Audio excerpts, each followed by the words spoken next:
Good morning, I am Tracy Spence with your newscast. This newscast is brought to you courtesy of BioLife Energy Systems. Come join the living.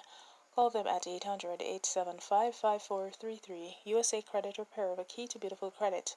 You may call them at 800-786-1330. Cruising with the Case Handler, a show on personal injury and immigration, weekdays 9:30 a.m. on a Saturday at 7 p.m. and 12 noon on Sundays.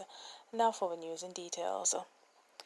The questioning of officials of Jamaica's Ministry of Labour and Social Security by Parliament's Public Accounts Committee (PAC) was postponed on Tuesday to allow for two key members of the ministry to appear before the committee. The committee voted to have chairman of the ministry's Internal Audit Committee and a ministry representative on the committee to be present next week, Tuesday. The PAC is seeking to get answers to issues raised in the annual report of the Auditor General's Department about the ministry's operations. PSC Chairman Julian Robinson said the adjournment was to also allow members to peruse documents provided by the ministry outlining its responses to the Auditor General. The Ministry of Labour and Social Security has been accused of disregarding its internal audit and the reviews of the Auditor General. Mr. Robinson said the ministry has not responded to 60 issues concerning systemic weaknesses identified in its questioned operations from as far back as 2017. A new study says food insecurity in Jamaica has increased. The worsening situation has been linked to the COVID-19 pandemic. The report from the U.S. Department of Agriculture, USDA Economic Research Service revealed that 12.8% of the Jamaican population is now food insecure, equating to about 400,000 people. This is double pre-COVID projections and an increase of 100,000 persons over revised projections made during the pandemic. Prior to the pandemic, the USDA released preliminary projections that 200,000 Jamaicans would be food insecure by the end of 2020.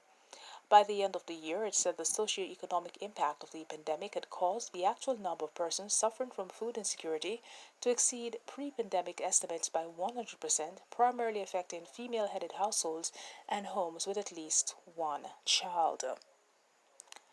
Meanwhile, Jamaica's Health Minister, Dr. Christopher Tufton, has said any decision to allow entertainment events will be based on a risk assessment. Players in the industry have expressed frustration over the prolonged closure of the sector and absence of a plan for reopening. While noting the concerns, Dr. Tufton highlighted the challenges of maintaining COVID-19 prevention protocols at entertainment events. He said there is ongoing dialogue, but reopening these events will depend on what is happening in the country as it relates to COVID-19 numbers. Stakeholders in the entertainment sector have been lobbying the government to develop new guidelines to ease restrictions on the industry. In sport, General Secretary of the Jamaica Football Federation, JFF, Dalton Wint, is hopeful the Reggae Boys will still be able to have a UK-based camp in preparation for the Gold Cup and World Cup qualifiers. Despite a rise in COVID-19 vaccinations in the United Kingdom, cases and deaths are still on the increase, with hospital admissions close to its peak in some parts of England. This has led to doubt about the quality of Jamaica's preparation headed into their busy calendar year. However, Wint remains optimistic that the March camp could be a reality in England. And that is it for the news. This newscast came to you courtesy of BioLife Energy Systems. Come join the living. Call them at 800-875-5433. USA Credit Repair, the key to beautiful credit. You may call them at 800-786-1330. Cruising with the Case Handler, a show on personal injury and immigration, weekdays 9:30 a.m. on Saturdays 7 p.m. and 12 noon on Sundays. On behalf of the news and the production team, I am Tracy Spence. Do have a good morning.